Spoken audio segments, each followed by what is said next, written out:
Hey, y'all, check it out. I'm giving a talk in Los Angeles, in Culver City, at the Peace House there, hosted by KPFK Radio, 90.7 FM out there, where I do a show on Sunday mornings. And that's Thursday night, short notice if you're just hearing this for the first time, I don't know. Thursday night, the 28th, at the Peace House. It's on Sepulveda in Culver City. And so check it all out. There's a Facebook page about it, and check out my Twitter. I'll retweet it. Also, check out the book. I wrote a book. Finally, all of you for 20-something years told me you should write a book. Well, I finally wrote one. It's called Fool's Errand, Time to End the War in Afghanistan. It's at foolserrand.us and, of course, on Amazon.com. Foolserrand.us. And listen, if you donate $50 or more to the Libertarian Institute, you'll get one signed by me in the mail. Also, I'm doing the Contra Cruise with Tom and Bob. Sales October 15th. I don't think it's too late to sign up. I don't know. See you on the Contra Cruise? All right, y'all, introducing Julian Borger from The Guardian. Shades of a long time ago again here. White House pressuring intelligence officials to find Iran in violation of the nuclear deal. You have to go back in your archives because he's very prolific, but it's here at The Guardian. Welcome to the show. How you doing, Julian? Good. Thanks for having me on. Good to talk to you again. Hey, everybody. Julian's the guy that wrote The Spies Who Pushed for War back in 2003 that you should read, all about the last time around. So this time, shades of Scooter Libby here. The pressure is on the analysts in Langley, Virginia at CIA there to come up with a story about Iran. Is that right? Yes. I mean, there was pressure to go back into everything that was known about Iranian compliance, non-compliance with the Iran nuclear deal, the 2015 deal, and a request from the president himself to go back and find evidence of non-compliance. What I would say is the difference this time round is that, from what I understand, there has been pushback, and CIA intelligence analysts and the other intelligence agencies are not going to be used this time around. They're very, very aware of what happened over Iraq. They are not going to be, and have been very careful not to get what they have said in their analysis misread for political ends. Mm-hmm. So my general impression, my understanding is this time the intelligence agencies are not going to play ball in the same way as they did over Iraq, or to have their findings misrepresented. And so the Trump administration have gone another route, a different route, and which is really a route using a certain amount of legal sophistry to reinterpret a line in the preface of the Iran nuclear deal, which is a kind of catch-all that is going to be their main drive for if they decide to declare Iran in non-compliance. Really? Sort of a general welfare clause kind of a thing that they're taking out of the preamble? Can you explain that a little bit more? Yeah, absolutely. In the preface, there is a line that says the signatories on this deal anticipate that it will contribute to the peace and security of the region. Now, the intent behind that was just really almost a truism that by doing this deal, we will at least defuse the tension, the growing tension that there was back in 2015, the years running up to 2015, the great tension there was over the Iran nuclear program, and at the time, Israel was threatening to take military action. And so it was really all the signatories saying, this deal, we hope, will make things better by taking the nuclear element out of it. Mm-hmm. What the Trump administration are doing are saying, by signing this deal, you, Iran, said that things were going to be better. Things in Syria were going to be better. Things in Yemen were going to be better. That's the region, and things aren't better in the region. They're not better in Yemen or Syria or Iraq. Therefore, you're not living up to the spirit of the deal. Now, no other signatory to this deal agrees with that interpretation. Yeah, well, and never mind the fact that I mean, even if you really have a chip on your shoulder about Iran, it's hardly fair to blame them for everything going on in Yemen and in Syria and leave out America and its allies' role on the other side of both of those conflicts. Sure, All of those conflicts, I should say, I guess. Yeah, absolutely. I mean, and especially you could pick out the Yemen war, where the U.S. is behind the Saudi-led coalition, supplying them, arming them, as well as the UK, I might add. And they are supporting a bombing campaign that is killing thousands, tens of thousands of civilians. So obviously that game could be played both ways. But the central point is all the signatories of this deal intended it to be an exclusively nuclear deal. They deliberately separated off the nuclear element from all the other regional tensions that they were, because they realized if you bring everything in, you never solve anything.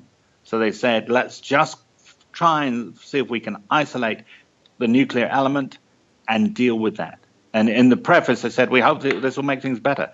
And that single line, the Trump administration is using to try and justify abrogating the deal. Mm-hmm. Well, now, so as far as the specifics of the deal, it's in the news this morning that the chairman of the Joint Chiefs of Staff, Joseph Dunford, along with all different types, as I know you've reported, and it's been all over the media, all different agencies, European agencies, UN agencies, the IAEA, and the different American, departments and agencies involved, they're not lying about this. They're saying, as you said kind of in the beginning, it's just too obvious this time around. There's no way for them to sit here and pretend that, oh, yeah, all of a sudden we think that they must have a secret program. We don't know where it is, but it must be there somewhere, or we think they must have a secret reactor at Parchin in some building we haven't inspected or asked to inspect yet, or something like that. No one's going to buy that. So instead, I mean, it seems like a pretty thin reed, though. I think you already said the European allies, they certainly don't interpret that sentence to mean that the nuclear deal was supposed to solve every problem. And they're not going to buy any interpretation that says Iran is in violation of the deal because everything in the world didn't work out. I mean, any idiot, any Republican can see that that's shifting goalposts in a way that really gives the advantage to the Iranians because it's just too ham-handed. It can't work, right? Yes, but you did raise another important point, and will be a second avenue of exploration. There's an agreement there are no technical violations, but the other avenue of attack, if you like, that is being supported by Netanyahu's government in Israel is this idea of the IAEA, the UN nuclear watchdog, is not being assertive enough in carrying out inspections of undeclared sites. Now, the IAEA say, listen, if you bring us convincing evidence that something nefarious is going on at at a particular military site, then we will press to carry out an inspection. And until now, they have not been given convincing evidence. This is what the IAEA says. You bring us evidence at least, and we'll go and have a look. But what the Israelis and the Trump administration, Nikki Haley in particular, in her speech, are saying there are all these sites out there. We should be able to inspect them as a matter of course. The IAEA should be able to walk in there as a matter of course, even if we don't have anything specific there. There's no way Iran is going to agree to that. So that is a second avenue of attack, trying to make the IAEA inspection authority to be almost unlimited. Mm-hmm. And that also would lead to a breakdown over the deal. Mm. All right, so the deal is 2 years old. And now if you go back 3 years, then the Leverets, Flint Leverett and his wife Hillary Mann Leverett, they had put out their book, Going to Tehran. And their argument was that if Obama doesn't just go to Tehran and say, you know what, let's settle the nuclear issue and, Israel-Palestine and Hezbollah and this, that, and every rockets and whatever other things that we can possibly deal, that if we try to do just the nuclear deal, it's going to end up falling apart. And I think they were probably surprised to see that he actually was able to get the nuclear deal done. But the same logic applies, it seems like, that unless we have a real rapprochement with Iran, then we have, as you're saying, what Trump is using as his excuse here, that this wasn't enough of a deal. It didn't cover enough different topics. There's still missiles outstanding. There's still support for forces fighting against ISIS in Syria and these kinds of things. And so they're able to ratchet tensions that far back again. So it sort of seems like their wisdom kind of played out there, that what we really need, that Obama, in a way, he was smart to just push the nuclear deal the way he did. But ultimately, it seems like they were really right, that unless he was willing to take all of the outstanding issues and deal with them kind of all at once, that it was going to end up blowing back this way. I'm not sure about that. I'm not sure if I agree with that. I think, as you pointed out, if you brought everything into the pile, you weren't going to get an agreement. They had to separate out the nuclear and make sure that at least whatever conflicts blow up will not be nuclear conflicts. I don't think there's many people now in hindsight who think that was wrong, because you can't solve all the conflicts going on. I think it is going to be hard to come to agreements with Iran over Syria, in that I think the Iranian all-out support for the Assad regime, I think, is unacceptable to the Europeans, the Western Europeans, and most Americans. I mean, it is a murderous regime, and Iran has supported it to the hilt, and so that is going to be a much tougher conflict to resolve. And to some extent, there is reason to believe that because the moderates around Rouhani were able to secure this deal, then the IRGC, the Revolutionary Guard, feel they have a free hand in Syria, and maybe have a more aggressive stance in Syria and Iraq than they did before. And so those may have worsened slightly, but the general argument, certainly put forward by the Europeans, is that is not a reason to torpedo something that works. And the hope is that if this agreement is allowed to work, then the moderates in Iran are strengthened, the middle class gets stronger, more prosperous in Iran, and you get a more moderate regime all round, and that the relative strength of the hardliners, the Revolutionary Guard, and the real conservatives is weakened over time, but it will take time. All right, sorry, hold on just 1 second.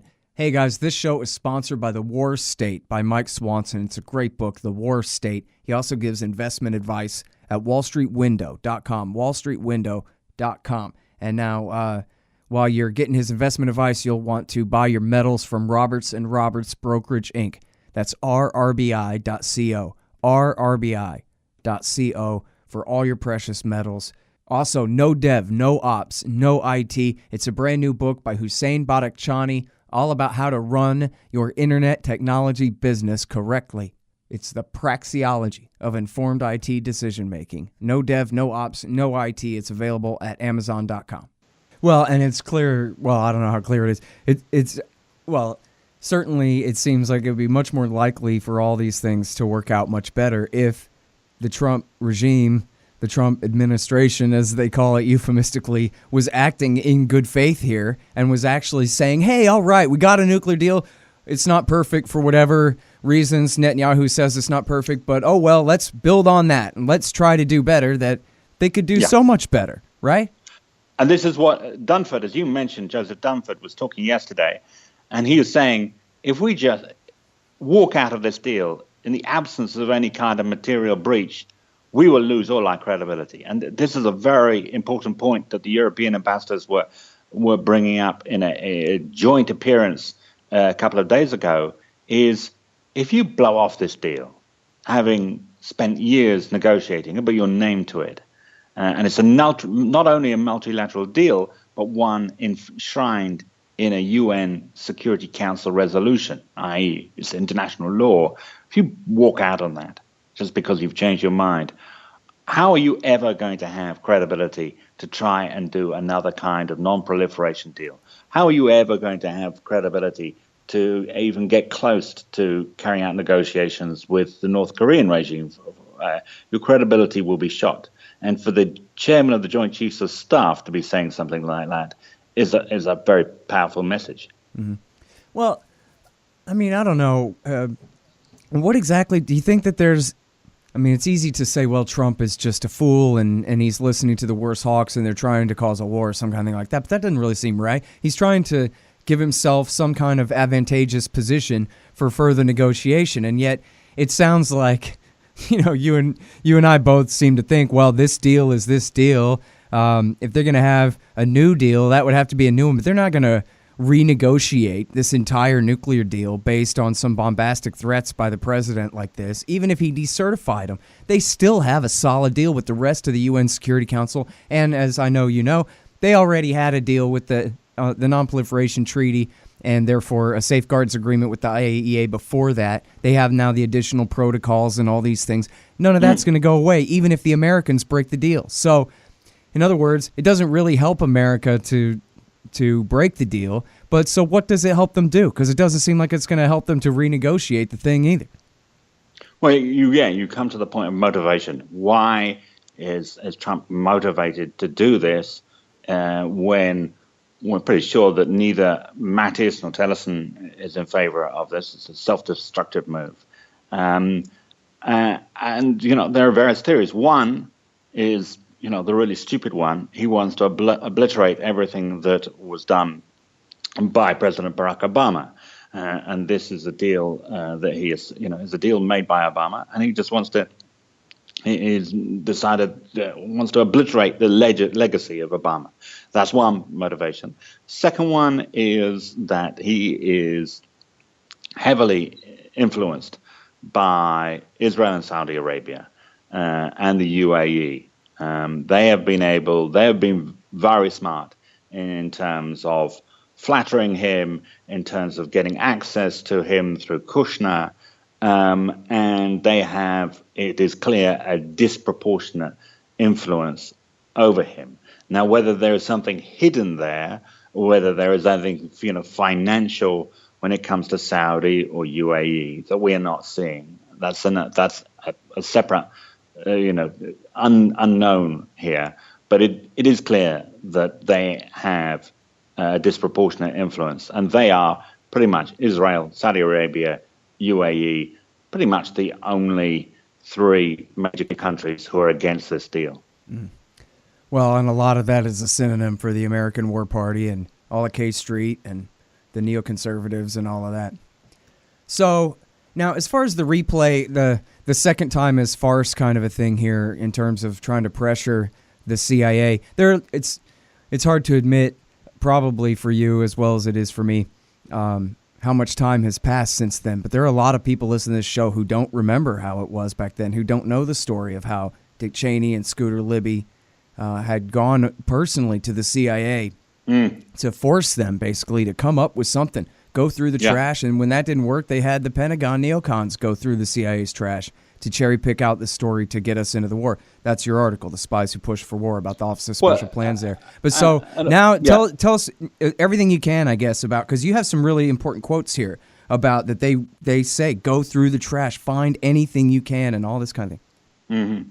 Yeah, and also, I mean, you remember that back in 2002, 2003, the Pentagon set out a separate intelligence collecting machinery that relied very heavily on Iraqi exiles, Ahmed Chalabi's guys, who were very happy to make up stuff. And all this bogus stuff got into the works through the Pentagon parallel intelligence system and led to second guessing of the more conservative CIA analysis of some of these defectors. And so the analytical ability of the CIA was diluted by a much less pernickety and rigorous Pentagon. And so that opened up the way for all this bad intelligence to get into the system. Right. That's one of the silver linings, I hate to even put it that way, really, of the Iraq War, right, is that Bush spent 2002 saying the CIA are magic, high-tech supermen who know everything and no one can question. If American intelligence says something is true, then forget about it. And then the war happened, and then they said, well, it's all the CIA's fault. They said there were a bunch of weapons there. And so it was clearly a White House and Pentagon-led thing. The CIA, John Kiriakou was actually on the show talking about how the CIA was against the war with the State Department, but they were basically being corralled into the thing, and then they took all the blame for it. So now they're pissed. And they stood up against Obama in 2013, too. A bunch of them threatened to resign rather than come out. That's why they had the government assessment instead of a legitimate CIA assessment about the attack in Ghouta in August of 2013. Yeah, I mean, I think the CIA are once bitten, twice shy. And you talk to people who've come out of it, and they say that when you go into the CIA, part of basic training 101 is to learn the lessons of the Iraq War, and one of those is to keep political pressure out of it, and B is to red team all your assessments, expose them to maximum rigor, second guess them all the way along. And so there is great institutional resistance now to be being used as a political tool. Now, the problem is, of course, that very much a political operative in the shape of Mike Pompeo has been put in charge. But he is going to find a great deal of institutional resistance if he tries once again to politicize the intelligence collection and analysis functions. Well, it's interesting, though, too, how they can flip that around, right? And say, no, we need to red team your assessment that everything is fine, and we need to be extra. This is actually a James Mattis, a famous thing of his is, oh, yeah, then what? Oh, yeah, then what? And you think, oh, good, we have like a wise questioner, double checker type of a person in this role. But then you find out that no, what he was saying was, oh, yeah, if you try to make peace with Iran, then what? Then what? And that was what he was doing. He was red teaming, trying to do anything right. And that's what you have in here, too, where they're in this article where you have these guys talking about how they're being told that, oh, no, it's this permanent Obama deep state that says that the deal is fine. So now we need to make sure that, in other words, twist it all around and say that that's the bogus intelligence that needs to be double checked. Yeah. I mean, I do think that obviously, rigor and second guessing and not assuming that the deal is a good thing, it is a good thing in itself. But it is hard to come away from any analysis of the JCPOA and say, we can get to a better situation. I mean, the stock of enriched uranium held by Iran has diminished by 99%, nearly 99%, compared to the stock that they were holding before this deal.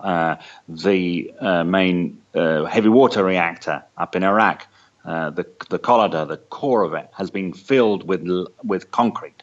And so in terms of a proliferation risk, the JCPOA deal is probably the most effective piece of non-proliferation in modern history in terms of almost reducing a nuclear program to near zero. It's an incredibly effective deal. If you come out of that deal, you are immediately, from the proliferation point of view, in a worse position. And there is no getting around that. So no amount of red teaming, and obviously this is what's happened. They have red teamed it in defense and state and CIA, and they've come back and said, sorry, boss, this deal, any way you move away from this deal, you get into a worse position. Yeah. And so Trump and the immediate circle, and Haley is clearly going along with this, have gone for this two-track approach. One is to deliberately misread the preface, and second is to push on inspections and say and push for almost unlimited inspections as a way of breaking the deal. Yeah. Well, so yeah, that's interesting. I guess we'll see. As you said, Mattis and Tillerson, they don't want, and they'll probably advise him to, and Trump will probably, it seems like to me, will probably stay within the deal. He will, for now, or, in a couple of weeks here, it's October the 15th, I think is the day, he probably will recertify them. But as you're saying, continue to try to pick the fight. He can't say, as you're saying, he can't say they're making nukes or anything like that. They just have these sort of barely side issues, not credible ones. So I don't know. Do you think that they're actually going to fail to recertify the thing? It just doesn't. It seems too outlandish. I don't know. I don't know. By strictly speaking, if he does not certify on October the 15th, he is not, strictly speaking, violating the deal. It's an American, it's a U.S. political issue. This question of certification has got nothing to do with the deal. And then he's putting it on Congress to see what they're going to do. He's putting it on Congress, and he has this get out because under that piece of legislation, he can say either they're not in compliance or that this deal is no longer in the general interest of U.S. national security. So he could say that. He could say, they may be in technical compliance, but this is no longer in the interest of national security. Therefore, I will not certify. And then Congress would have 60 days in which to frame new legislation that would impose new sanctions that would break the deal. And so it would be put back on, the onus would be put back on Congress to make a decision and potentially lead to trigger the violation of the deal. All right. Well, thank you again for coming back on the show. I appreciate it. Pleasure. All right, you guys. That is Julian Borger reporting for The Guardian. This one is called White House Pressuring Intelligence Officials to Find Iran in Violation of Nuclear Deal. I'm Scott Horton. This is my show. Thanks for listening.